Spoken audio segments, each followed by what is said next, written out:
Benvenuti su Culture and Education. Oggi vorrei parlare di scuola e cultura come due questioni centrali per il futuro del nostro paese. Perché quando una società smette di investire seriamente nella scuola, nella lettura, nella formazione culturale e nel pensiero critico, non sta semplicemente tagliando un settore tra tanti. Sta indebolendo la propria capacità di capire il presente, di immaginare il futuro e di formare cittadini liberi. Lo dico da persona che vive la scuola dall'interno, con le sue potenzialità enormi, ma anche con le sue fatiche quotidiane, le sue contraddizioni e con le sue fragilità strutturali. Negli ultimi anni si è parlato molto di innovazione, competenze, digitalizzazione, inclusione, orientamento. Sono parole importanti, ma rischiano di diventare slogan se non vengono accompagnate da condizioni reali. Tempo, risorse, stabilità, classi gestibili, docenti formati e riconosciuti, ambienti scolastici adeguati. I dati ci aiutano a capire la dimensione del problema. Secondo l'OCSE, nel 2025 l'Italia investe nell'istruzione dal livello primario a quello terziario il 3,9% del PIL, contro una media OCSE del 4,7%. Non è una differenza marginale. Su scala nazionale significa miliardi di euro in meno per edifici, laboratori, personale, formazione, università. Ma il problema non è soltanto economico, è anche culturale e politico. Per troppo tempo la scuola è stata descritta come un costo, ma non come un investimento strategico. Eppure ogni euro non investito nell'istruzione ritorna sotto forma di diseguaglianze, dispersione, povertà educativa, minore produttività e fragilità democratica. Una società poco istruita è più esposta alla manipolazione. Una società che legge poco fatica a distinguere un'informazione verificata da una semplificazione aggressiva. Una società che svaluta la cultura finisce per impoverire anche il proprio dibattito politico.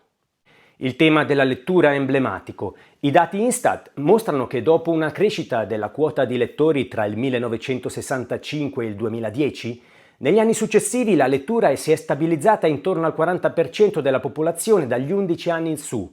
Nel 2025 resta inoltre un divario molto forte, circa 16 punti percentuali tra centro-nord e mezzogiorno. Questo significa che il rapporto con i libri, con i testi lunghi, con la complessità, non è distribuito in modo equo.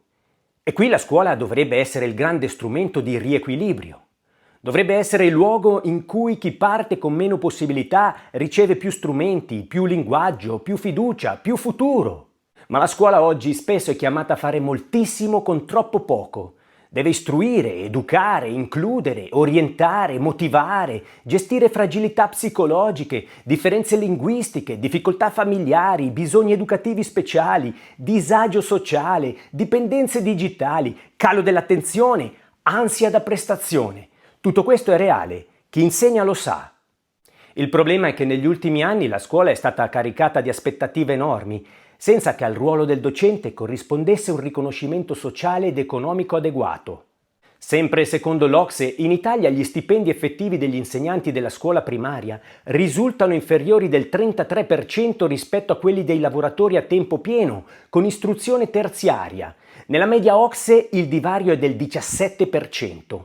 Inoltre dal 2015 al 2024 gli stipendi medi effettivi degli insegnanti della primaria sono aumentati in termini reali del 14,6% nella media OCSE, mentre in Italia sono diminuiti del 4,4%. Questo dato dovrebbe far riflettere profondamente. Non si può chiedere alla scuola di essere il motore del futuro continuando a indebolire chi quel futuro dovrebbe costruirlo ogni giorno in classe. Il docente non deve essere un semplice esecutore di programmi, è un mediatore culturale, è una figura educativa, è spesso il primo adulto fuori dalla famiglia che può intercettare una difficoltà, valorizzare un talento, riaccendere una motivazione e offrire una possibilità. Ma per farlo ha bisogno di tempo, stabilità, autorevolezza e condizioni dignitose. Invece molti insegnanti vivono una condizione di logoramento, burocrazia crescente, classi complesse, carichi emotivi elevati, precarietà prolungata, percorsi di reclutamento spesso discontinui e farraginosi. A questo si aggiunge una progressiva perdita di prestigio sociale della professione docente, come se insegnare fosse un mestiere semplice, quasi naturale, mentre è una delle attività più delicate e difficili in una società democratica. C'è poi il tema delle classi. Quando si parla di classi pollaio, bisogna essere precisi. Le medie nazionali non raccontano sempre la realtà concreta delle singole scuole. L'OCSE segnala che nella scuola primaria italiana la dimensione media delle classi nel 2023 era circa di 18 studenti, ma nelle scuole secondarie, soprattutto in determinati territori e indirizzi, il problema della numerosità resta concreto. La normativa prevede per le prime classi della secondaria di secondo grado classi di norma con non meno di 27 allievi, con possibilità di arrivare a 30 in caso di eccedenze. Ora, una classe di 28 o 30 studenti è una diversa qualità della relazione educativa. Significa meno tempo per ciascuno, meno possibilità di ascolto, meno personalizzazione, maggiori difficoltà nella gestione dell'inclusione. E se nella stessa classe ci sono bisogni educativi speciali, fragilità linguistiche, situazioni familiari difficili, alunni demotivati o studenti con disturbi specifici dell'apprendimento, il lavoro dell'insegnante diventa molto più complesso. La scuola italiana inoltre deve confrontarsi con un altro dato delicato, la dispersione. Restano forti i divari territoriali ed esiste una dispersione meno visibile, ma forse ancora più inquietante, quella implicita. Lo studente è formalmente a scuola, magari arriva persino al diploma, ma non possiede competenze solide nella comprensione del testo, nella matematica, nella lingua, nell'argomentazione. È una dispersione silenziosa perché non sempre appare nelle statistiche dell'abbandono, ma produce effetti profondi sulla vita delle persone. Troppi studenti faticano nelle competenze di base e senza competenze di base ogni discorso su cittadinanza, lavoro, università e futuro rischia di restare fragile. La comprensione del testo è la chiave d'accesso a tutte le discipline. Se uno studente non capisce davvero ciò che legge, farà fatica in storia, in scienze, in matematica, in diritto, in filosofia, nelle lingue straniere e farà fatica anche nella vita adulta, nel leggere un contratto, una notizia, un programma politico, un modulo amministrativo, un'informazione sanitaria. E qui torniamo alla cultura. La cultura è ciò che ci permette di nominare i problemi, interpretarli, discuterli, non subirli passivamente. Per questo la crisi della scuola e la crisi della cultura sono collegate. Quando diminuisce la familiarità con la lettura, quando si riduce la capacità di concentrazione, quando domina la comunicazione breve, emotiva, immediata, la scuola si trova a lavorare controcorrente. Deve difendere il tempo lungo dello studio in una società che premia la velocità. Deve insegnare la complessità in un ambiente digitale che spesso semplifica tutto. Deve educare alla profondità. La tecnologia può essere una risorsa straordinaria, ma solo se è governata da un pensiero educativo forte. Non basta introdurre strumenti digitali per innovare. L'innovazione vera non consiste nel sostituire il libro con uno schermo o la lezione con una piattaforma. Consiste nel chiedersi se quello strumento migliora davvero la comprensione, la partecipazione, l'autonomia, la qualità dell'apprendimento. La scuola ha bisogno di tecnologia, certo, ma ha ancora più bisogno di linguaggio, relazione, metodo, studio, lettura, scrittura, ragionamento, memoria culturale. Oggi invece si rischia una contraddizione. Chiediamo agli studenti competenze sempre più alte, ma spesso li abituiamo a un rapporto sempre più frammentato con il sapere. Parliamo di inclusione, ma in classi troppo complesse l'inclusione rischia di diventare una responsabilità quasi individuale del docente, più che una vera struttura di sistema. Anche il voto merita una riflessione. Il voto è necessario perché la scuola deve valutare, ma quando diventa l'unico orizzonte può impoverire il senso stesso dell'apprendimento. Molti studenti non studiano più per capire, ma per superare una verifica. Una scuola sana dovrebbe saper valutare senza ridurre la persona alla prestazione. Dovrebbe mantenere il rigore, ma senza trasformare il rigore in paura. Dovrebbe chiedere impegno, ma anche spiegare perché quell'impegno ha senso. Il punto non è abbassare il livello, al contrario, il livello va alzato.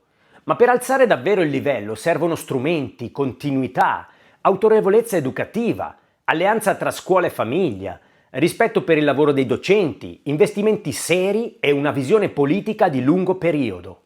Non possiamo pensare che la scuola risolva da sola ciò che la società produce fuori. Se una società svaluta la conoscenza, consuma tutto rapidamente, misura ogni cosa in termini di utilità immediata e riduce il docente a un bersaglio polemico, poi non può stupirsi se gli studenti faticano a riconoscere il valore dello studio. Per questo servirebbe un cambio di paradigma, servirebbe una società nazionale chiara, mettere l'istruzione e cultura al centro dello sviluppo del paese. Questo significa investire sugli edifici scolastici, sui laboratori, sulle biblioteche, sul tempo scuola, sulla formazione seria dei docenti, sulla riduzione delle diseguaglianze territoriali, sulla stabilizzazione del personale, su classi più gestibili. Significa anche restituire prestigio alla figura dell'insegnante. Una società che non rispetta i suoi insegnanti sta dicendo implicitamente che non considera davvero decisiva la formazione delle nuove generazioni. E invece da lì passa tutto. Passa la qualità della democrazia, passa la capacità di leggere il presente, passa la possibilità di non essere travolti dalla disinformazione, passa la mobilità sociale, passa la dignità del lavoro, passa persino la libertà personale, perché una persona più istruita ha più strumenti per scegliere, comprendere, difendersi e partecipare. La scuola italiana ha ancora energie straordinarie. Ogni giorno in molte classi ci sono insegnanti che tengono aperto uno spazio di senso. Ci sono esperienze didattiche eccellenti, scuole vive, dirigenti coraggiosi, famiglie collaborative, territori che resistono. Ma non possiamo affidarci solo alla buona volontà dei singoli. Un sistema non può reggersi sull'eroismo quotidiano di chi lo abita. Serve una scelta collettiva. Serve tornare a dire che la scuola non è un servizio minimo da garantire, ma la principale infrastruttura civile di una nazione. Perché senza scuola e senza cultura non perdiamo solo conoscenze, perdiamo profondità, perdiamo autonomia, perdiamo il futuro. E allora la vera domanda non è se possiamo permetterci di investire di più nella scuola e nella cultura. La domanda è molto più radicale. Possiamo permetterci di non farlo? E voi cosa ne pensate? La scuola italiana ha bisogno di semplici aggiustamenti o di un vero cambio di paradigma? Scrivetelo nei commenti. Mi interessa molto aprire un confronto serio, soprattutto con studenti, insegnanti, famiglie e persone che credono ancora nel valore della cultura.